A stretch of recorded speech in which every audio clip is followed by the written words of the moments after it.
आज जो चैप्टर पढ़ रहे हैं हम लोग पढ़ रहे हैं सम एप्लीकेशन ऑफ ट्रिग्नोमेट्री। जैसे तुम लोगों ने पीछे चैप्टर में क्या देखा, ट्रिग्नोमेट्री के बारे में देखा हमने।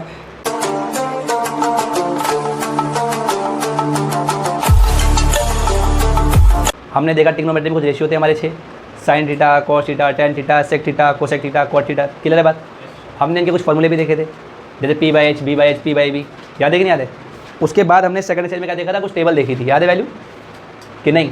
0 degree, 30 degree, 45 degree, 60 degree, 90 degree, उसकी वैल्यू अलग अलग थी। ट्रिक भी बताई थी। चलो कोई बात नहीं। अच्छा अब एक काम की बात सुनो, यहाँ पर हम पढ़ने वाले हैं ट्रिग्नोमेट्री की एप्लीकेशंस के बारे में। एप्लीकेशन का मतलब ये होता है कि कोई चीज़ पढ़ी, उसका इस्तेमाल कहाँ हो रहा है, कैसे हो रहा है, यूज़ कैसे हो रहा है। तो इसके सारे हम पता लगाते हैं कि ट्रिग्नोमेट्री यूज़ कैसे होती है। कि फॉर एग्जांपल मान लो, अगर मैं एक सिंपल सा एग्जांपल दूँ, मान लो कोई इंडियन आर्मी का स्नाइपर है। स्नाइपर जानते नहीं जानते हो? बहुत दूर से शूट करते हैं, है ना। लेट से अपने पास एक बिल्डिंग है, क्या एक बिल्डिंग है जिस पे हमें ये पता है कि यहाँ से 4th या 5th फ्लोर पे कोई क्रिमिनल है। 4th या 5th फ्लोर पे क्या है, कोई एक क्रिमिनल है। क्लियर है बात। अब इसका ग्राउंड, यहाँ कहीं ग्राउंड रहा होगा, इसका बॉटम हो गया, उसका क्या होगा, टॉप होगा ऊपर कहीं, पर वो कहीं है 5th फ्लोर पे। कहाँ है? 5th floor. हम मान लें, अगर हम कह दें कि भैया एक फ्लोर जो है वो 12 फीट का है, कितने का है, तो मतलब टोटल कितना हो गया ये 60 फीट, समझे कि नहीं? 5 फ्लोर है ना, कितना हो गया। अब कहीं इससे कोई बहुत दूर बैठा होगा, इससे कोई बहुत दूर बैठा होगा, और मान लो कोई ग्राउंड पे बैठा है। कहाँ बैठा है? उसे ग्राउंड से उसकी दूरी पता है, ग्राउंड से उसकी दूरी उसे लेट से मान लेते हैं वो यहाँ से बैठा है 100 फीट दूर। कितना बैठा है? 100 फीट। ठीक है, तो हम ये कह दे रहे हैं उसकी यहाँ से जो डिस्टेंस है वो कितनी है, 100 फीट की दूरी पर। तो पहला काम तो हम यहाँ पे कर सकते हैं, पाइथागोरस के हिसाब से हाइपोटेनस निकाल सकते हैं। यदि ये 60 फीट है और ये 100 फीट है, तो अगर हम इसे ज्वाइन करें यहाँ से,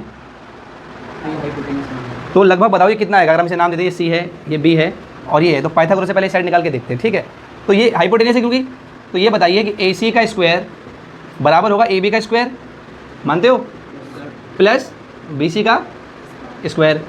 भाई AB का स्क्वायर कितना होगा, 100 तो ऑलरेडी है। अब 0 कितने हो जाएंगे, 4 स्क्वायर करने के बाद 4 हो जाएंगे। और 60 का स्क्वायर कितना बनेगा, मानते हो? इनको ज्वाइन करो, कितना आएगा जोड़ने का, बताओ जरा सा फटाफट से। ये कितना है, 10,000 है, 13,600, 13,000। इसका स्क्वायर रूट निकालना है। स्क्वायर रूट कैसे निकालते हैं, देखो बहुत सिंपल तरीका है। 2 0 हैं तो एक तो रूट का आ गया 0 बाहर। अब बचा 136। 130 का रूट कैसे निकालेंगे बताओ? तो 130 का रूट निकालना है तो कैसे कर लो, देखो 136 का अगर फैक्टर करूँ तो क्या बनेंगे बताओ? 2 से कितने टाइम में कटेगा, 6 बार में कटेगा पक्का। फिर कितना आएगा उसके बाद, 8 आएगा, मानते हैं वाली बात सारे। फिर 2 से कितनी बार में कटेगा, 3 बार में कटेगा। फिर कितने बार में कटेगा, 4 बार में। अब कितने बार में कटेगा, 1 और फिर 1 7 से कट जाएगा। पेयर देखो यहाँ 2 का पेयर बना क्या, हाँ तो 2 बाहर कर दो, कितना हो जाएगा, 20 हो जाएगा। कितना हो जाएगा, पर क्या 2 और 17 का पेयर बना नहीं, तो इसे रूट में छोड़ दो इसे। तो ये किसकी वैल्यू आ गई, अपनी हाइपोटेनस की वैल्यू आ गई। कितनी आ गई, इसका मतलब ये हुआ कि स्नाइपर को इतनी दूर से ही पता चल जाता है कि इतनी ऊंची बिल्डिंग पता नहीं कितनी है, बट हमें ये पता है कि हमारा क्रिमिनल कहाँ बैठा है, 5th फ्लोर में बैठा है, 60 फीट की ऊंचाई पर है, और मैं उस बिल्डिंग के ग्राउंड से 100 फीट की दूरी पर हूँ। तो मेरी दूरी उससे कितनी है, 20√34। किसका इस्तेमाल हुआ, ट्रिग्नोमेट्री का।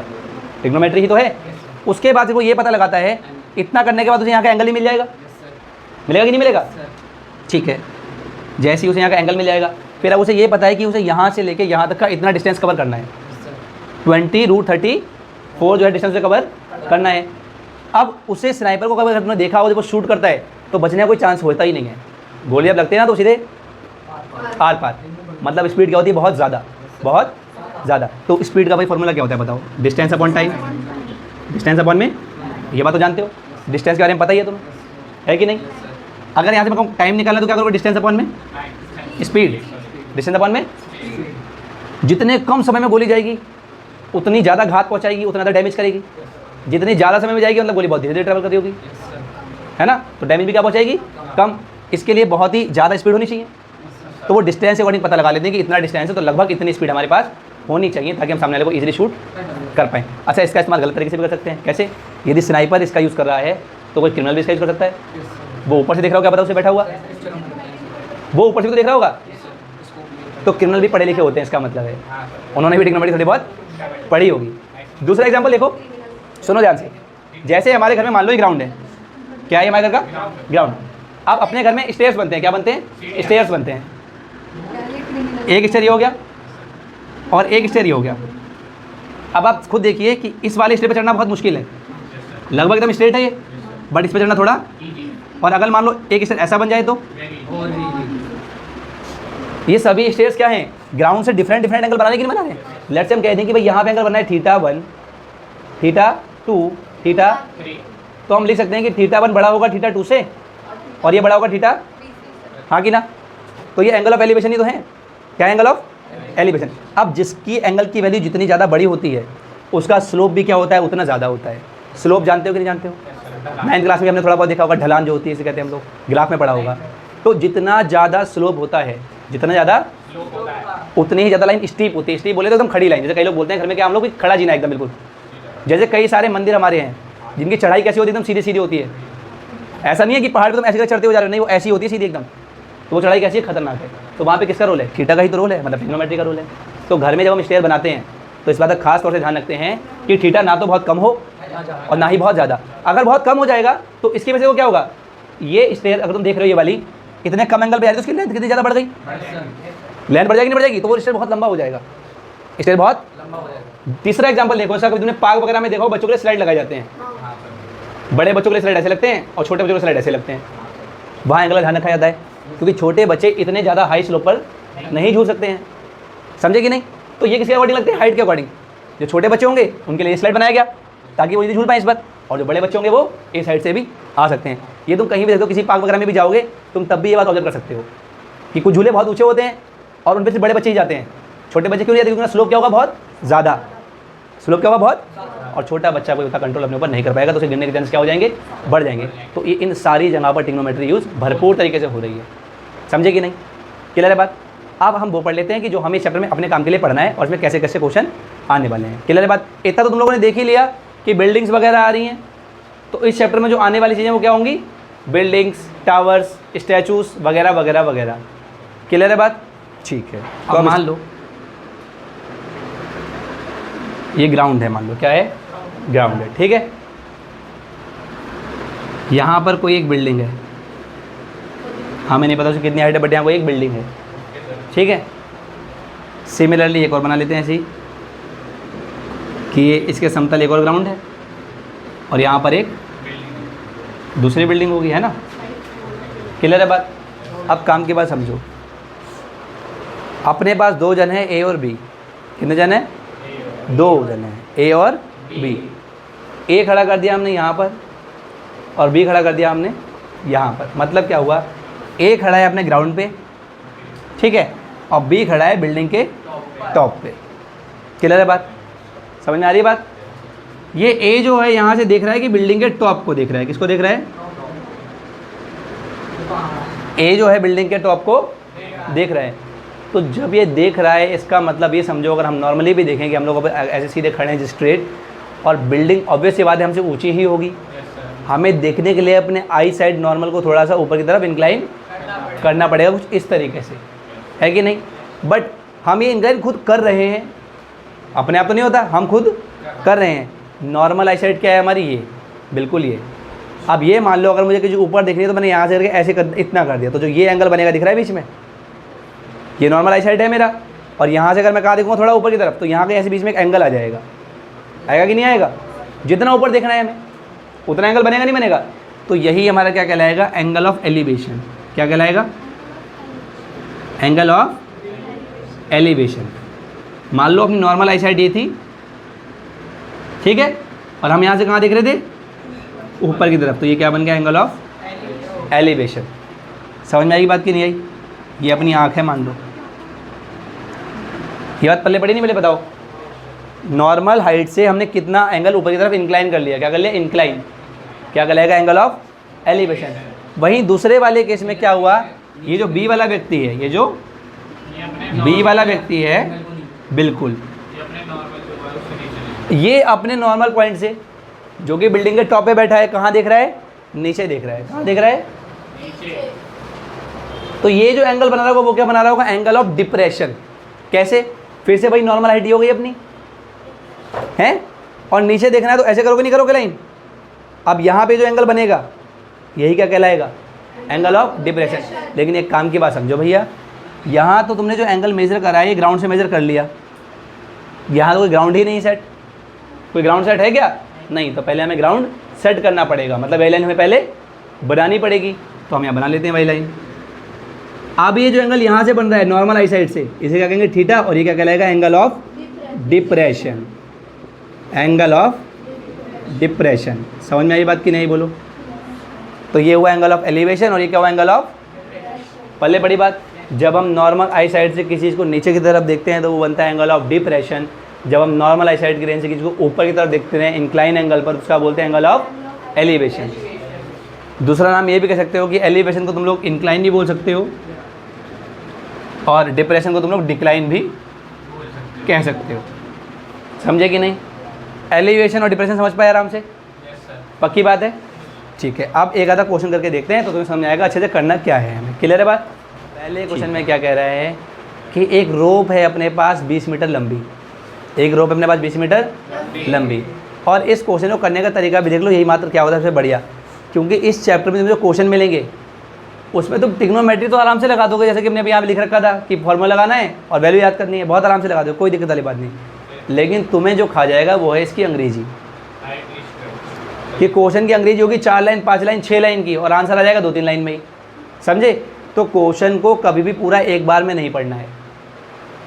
क्वेश्चन को कभी पूरा एक बार में लाइन बाय लाइन पढ़ना है।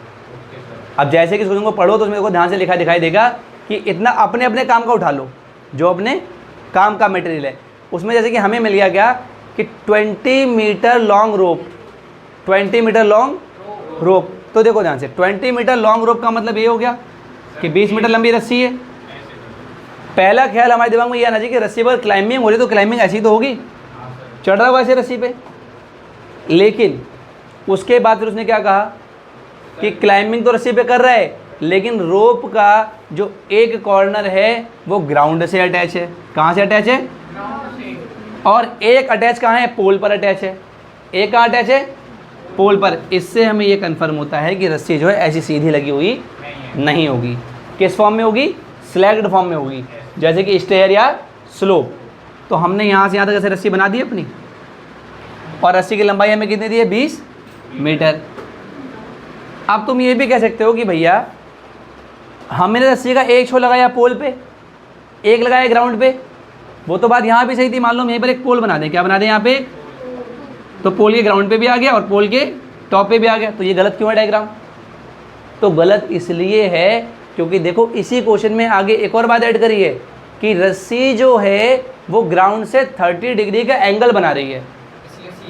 रस्सी जो है ग्राउंड से 30 डिग्री का, जबकि यहाँ से ग्राउंड का एंगल बनना 90 डिग्री। देखो ये ग्राउंड होगा तो 90 बन रहा है कि नहीं बन रहा?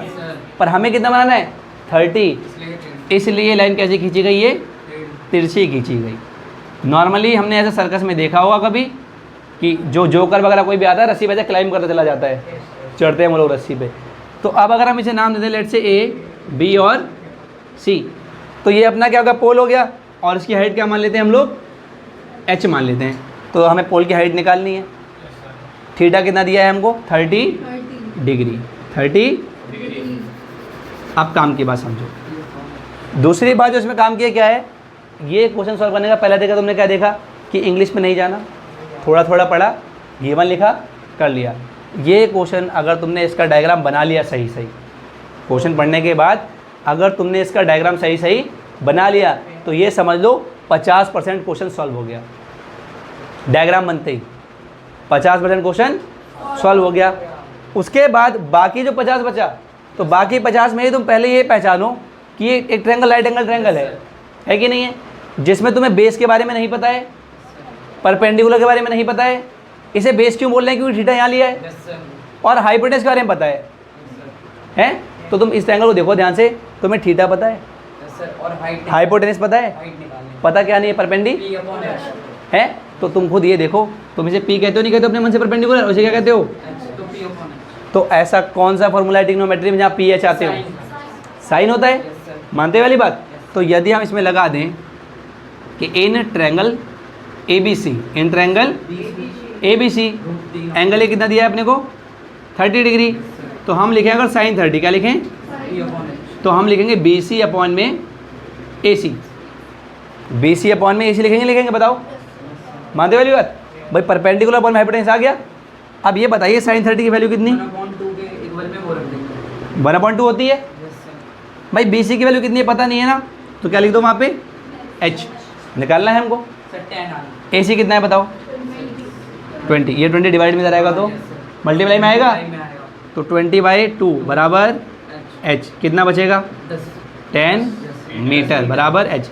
यानी कि बेटा पोल की हाइट कितनी होगी, समझे कि नहीं? क्या ये क्वेश्चन टफ था? आप देखो जो दोबारा समझ लो, 50% डायग्राम का, 30% समझ जाने का कि कौन सा रेशियो लगाना है, और 20% तुम्हारी क्या है, कैलकुलेशन। 20% क्या है, कैलकुलेशन। सिंपल था ना बिल्कुल। चलो ठीक है करो। कि सेकंड क्वेश्चन में देखो लिखा हुआ है कि अपने पास एक नॉर्मल ट्री है, क्या है, ट्री है। अब लेट से हमने यहाँ ट्री ड्रॉ कर ली, ठीक है। फिर ड्यू टू स्टॉर्म क्या होता है, ये ट्री बीच में से कहीं टूट गई, बीच में से कहीं टूट गई। टूटने के बाद जो इसका ये अपर वाला पार्ट है बेंड हो जाएगा नीचे की तरफ कुछ ऐसा, कहाँ होगा, नीचे बेंड होगा कि नहीं होगा ये? तो फाइनली ये ट्री कुछ ऐसी बन गई। अब गिरने के बाद जो उसका टॉप ग्राउंड को टच कर रहा है वो एंगल बना रहा है 30 डिग्री का। कितना बना रहा है, 30 डिग्री का। साथ ही एक बात ये लिखी है कि जहाँ पर पेड़ का या ट्री का हमारा टॉप गिरा हुआ है वहाँ से लेके ट्री के फुट मतलब स्टार्टिंग पॉइंट तक का डिस्टेंस जो है वो कितना है, 8 मीटर का दिया हुआ है। कितना दिया हुआ है, समझ में आई इतनी बात? तो अगर हम ऊपर वाले पार्ट को भूल जाएं, नॉर्मली केवल नीचे देखें, तो मुझे दिखेगा, मैं अगर नाम लिख दूँ बेटा मेंशन ए बी और सी, और यहाँ लिख लेते हैं डी। अब इसकी ज़रूरत है तो जरूरत पड़ेगी भी उसकी भी, देखते जाओ। ए बी कितना आया, 8 मीटर आया है। ए बी कितना है, 8 मीटर है। क्या बी सी पता है, नहीं। क्या ए सी पता है, नहीं। तो पहले एक साइड निकाल लेते हैं, लेट से हम निकालते हैं पहले ए सी। क्या निकालते हैं पहले, ए सी निकालते हैं। तो मुझे ये बताओ ए सी निकालने के लिए कौन सा रेशियो लें हम लोग, 10-30 ले लेते हैं। कौन सा ले लेते हैं, 10-30। तो हम लिख लेते हैं पहले कि इन ट्रायंगल ए बी सी, किस में गए हम लोग, ए बी सी में, जिसमें एंगल बी कितना है, 30 डिग्री है। अब यदि हम 10-30 लगा दें, क्या लगा दें, 10-30 ही क्यों लगाया, क्योंकि हमें परपेंडिकुलर चाहिए था और बेस हमारे पास है। तो भाई इसके क्या लिखेंगे, ए सी और डिवाइड बाय ए बी। बोलो हाँ कि ना, समझे वाली बात? अब देखो भाई 10-30 कितना होता है, 1/√3, इतना ही तो होता है। बराबर आ जाओ। भाई ए सी की वैल्यू कितनी है पता है क्या, नहीं पता, तो क्या लिख दो यहाँ पे ए सी। पर ए बी की वैल्यू तो पता है कितनी है, इसको इधर भेजो। तो 8 में बराबर, मानते वाली बात, ए सी की वैल्यू आ गई, पर ये रूट नीचे आ गया। रूट कहाँ आ गया, तो क्या कर लें, रेशनलाइज कर लें। तो रेशनलाइज करने के बाद क्या बनेगा, 8/√3 इंटू √3 बराबर ए सी। तो ऊपर क्या प्राप्त होगा, 8 रूट में, बताओ हाँ कि ना, ए सी मिल गया। लेकिन अभी हमें हाइट ऑफ ट्री नहीं मिली है। क्यों नहीं मिली है, अभी हमें हाइट मिली है ए सी। ए सी मतलब उस वाले पार्ट की हाइट जो बचा हुआ है। ये पूरा ट्री तो यहाँ तक था ना, हमें सिर्फ यही तो मिला है, मतलब सिर्फ वही पार्ट जो बचा हुआ है। लेकिन जो पार्ट ये रहेगा जो टूट गया उसकी हाइट तो नहीं निकाली, तो उसके लिए क्या लगाएंगे हम, हमें ये वाली साइड चाहिए। अब क्या चाहिए हमें, अब ये वाली साइड। समझे कि नहीं बताओ? तो अब फिर से वही बात, थीटा तो ये रहा, हाइपोटेनस नहीं पता है, बेस तो पता है, परपेंडिकुलर ही पता है। तो अगर मान लो हम यहाँ कॉस लगा दें, क्या लगा दें, तो अगर हम लिखें cos 30, क्या लिखें cos, तो cos 30 का फॉर्मूला होगा भाई बेस अपॉन में, क्लियर है बात? तो बेस यहाँ क्या आ जाएगा, ए बी आएगा कि नहीं आएगा बताओ, और हाइपोटेनस में क्या आ जाएगा, बी सी। अब cos 30 कितना, √3/2, √3/2। ए बी तो पता है क्या, हाँ पता है, कितना है, 8 है, बहुत बढ़िया बात है। क्या बी सी पता है, नहीं पता, तो लिख दो यहाँ, लिख दिया बी सी। फिर क्या करेंगे, क्रॉस मल्टीप्लाई, तो क्या प्राप्त होगा, बी सी 16/√3। बताओ कैसे बनाइए, देखो ये 2 इधर गया होगा और √3 कहाँ आ जाएगा, आ गया। लेकिन क्या रूट नीचे रखते हैं हम लोग, नहीं, तो इसको भी क्या करेंगे, रेशनलाइज कर देंगे। और दो भाई रेशनलाइज, √3 इंटू √3 से, तो ऊपर क्या बन जाएगा 16√3 और नीचे कितना बनेगा केवल, हाँ कि ना। अब अगर हम निकालें height of tree, height of, तो भाई वो क्या होगी, ए सी प्लस डी सी, और डी सी किसके बराबर है, सी बी के। डी सी जो है सी बी के बराबर ही तो होगा, क्योंकि ये वाला पार्ट तो गिरा है नीचे। तो हम लिख सकते हैं इसमें क्या, हाइट ऑफ ट्री में ए सी प्लस सी बी लिख दें, लिख दें कि लिख दें, बताओ भाई। ए सी की वैल्यू कितनी आई है, 8√3/3, 8√3/3 प्लस भाई सी बी की वैल्यू कितनी आई है भाई, दोनों का एलसीएम तो सेम आ जाएगा, 3 है नीचे, तो दोनों का डायरेक्ट जोड़ दें। 8 और 16 कितने हो गए, 24, तो आ गया 24√3 में कटेगा क्या, कितने टाइम में कटेगा, पक्की बात है, कटे नहीं कटेगा, तो कितना आंसर आ जाएगा, समझ में आई वाली बात। तो आंसर क्या आ जाएगा अपना 8√मीटर। ये किसकी हाइट आ गई, ट्रे की हाइट आ गई, किसकी हाइट आ गई, क्लियर है ये बात, ठीक। यहाँ पर एक कॉन्ट्रैक्टर है और वो कॉन्ट्रैक्टर जो है पार्क में स्लाइड लगाने के लिए आई हैं, ठीक है, कॉन्ट्रैक्टर जो है पार्क में स्लाइड लगाने के लिए आई हैं। अब पार्क में जो स्लाइड लगेगी वो लगेगी बच्चों की एज के हिसाब से, जो बच्चे छोटे होंगे उनके लिए छोटी स्लाइड होगी, जो बड़े होंगे उनके लिए बड़ी। तो उस कॉन्ट्रैक्टर ने क्या करा, दो बातें डिसाइड करी। पहली कि जो छोटे बच्चे हैं 5 साल से छोटे, ठीक है, उनके लिए जो स्लाइड की हाइट रहेगी वो रहेगी 1.5 मीटर। कितनी रहेगी, ध्यान समझना, देखो ये ग्राउंड हो गया अपना। तो उन्होंने कहा कि छोटे बच्चों के लिए हाइट क्या रहेगी ग्राउंड से 1.5, और ये एंगल बना रही होगी कितना, 30 डिग्री का एंगल बना रही होगी। यहाँ से कितना बना रही होगी, 30 डिग्री का बना रही होगी, इसमें कोई दुख नहीं। वहीं उन्होंने कहा कि अगर बात की जाए बड़े बच्चों की, किसकी बात की जाए, जो 5 साल से बड़े बच्चे होंगे, बिल्कुल सही बात, उनके लिए कितनी हाइट है, 3 मीटर है, लेकिन एंगल इस बार 60 और एंगल कितना है, 60 डिग्री का है। थोड़ा ज़्यादा हो गया, थोड़ा कम कर लेते हैं, अब इतना ठीक है। फिर अब एंगल कितना बनना है, 60 डिग्री। तो अब तुम ध्यान से देखो, एक बार ग्राउंड साइड कितनी है 1.5, एक बार कितनी है 3। हमें दोनों केस में स्लाइड की लेंथ बतानी है कि स्लाइड कितना होगा, स्लाइड की लेंथ कितनी होगी। अब लेट से अगर हम नाम देने बारी बारी से, हमने मान लो लिख दिया यहाँ पे ए, बी और सी, पी, क्यू और आर। तो पहले वाले केस के लिए अपने को निकालना है क्या है, बी सी, मानते हो ये बात। अब ध्यान समझो, हमें दिया गया है परपेंडिकुलर, पूछ क्या रहा है, तो क्या लगाएंगे, साइन। तो अगर हम लिख दें इसमें कि in triangle A B C, in triangle A B, angle B कितना है 30 डिग्री है। तो यदि हम लगा दें इसमें साइन 30, तो आपको मिलेगा ए सी अपॉन में बी सी, समझे कि नहीं भाई। साइन 30 कितना, 1/2, ए सी कितना 1.5 और बी सी कितना पता नहीं है, निकालना है वो तो हमें। क्रॉस मल्टीप्लिकेशन होगी तो बी सी इक्वल टू कितना जाएगा 3.0, 3.0 आएगा नहीं आएगा, आगे क्या लगा दो इसके मीटर। तो यानी कि छोटे वाले बच्चों की जो स्लाइड होगी उसकी लेंथ कितनी होगी 3 मीटर। सिमिलरली हम नीचे लिखेंगे क्या, in triangle P Q R, in triangle P Q R. भाई एंगल आर कितना है इसमें 60 डिग्री। बात फिर से भाई क्या कि परपेंडिकुलर पता है और हाइपोटेनियस पूछ रहा है, तो कौन सा थीटा, साइन थीटा। तो लगा देते हैं साइन 60 बराबर पी क्यू अपॉन में पी आर। भाई साइन 60 कितना 2, क्लियर है बात। पी क्यू कितना 3 मीटर और पी आर निकालना है, क्रॉस मल्टीप्लिकेशन। तो फाइनली पी आर कितना बनेगा 6 अपॉन में, बोलो हाँ कि ना बनेगा। फिर क्या करेंगे, इसे रेशनलाइज कर देंगे। तो √3 और √3, 6√3 अपॉन में, ये कट भी सकता है, कटेगा ना। तो फाइनली पी आर कितना प्राप्त होगा 2 मीटर। तो बड़े बच्चों जो स्लाइड होगी उसकी लेंथ कितनी होगी 2√3 मीटर और छोटे बच्चों की कितनी होगी 3 मीटर। समझे कि नहीं, पक्की बात है। चौथे प्रश्न में देखिए क्या कह रहा है कि अपने पास एक टावर है। क्या है, अपने पास एक टावर है। तो लेट से हमने यहाँ बना लिया एक टावर, ठीक है, इसका नाम देते हैं ए बी। क्या नाम देते हैं, ए बी एक टावर है अपने पास, ठीक है। अब इस ए बी टावर का ये टॉप होगा और ये फुट होगा, Yes, sir. ये टॉप होगा और ये Foot. कह रहा है कि फुट से 30 मीटर दूर एक पॉइंट है। कितनी मीटर दूर है कि नहीं? और इन दोनों के और अगर हम इस वाले पॉइंट से, जो कि उसे 30 मीटर दूर है, इस वाले पॉइंट से अगर हम टॉप ऑफ द टावर देख रहे हैं 30 डिग्री है। तो एंगल कितना बन रहा है? 30 degree. Height of the tower find.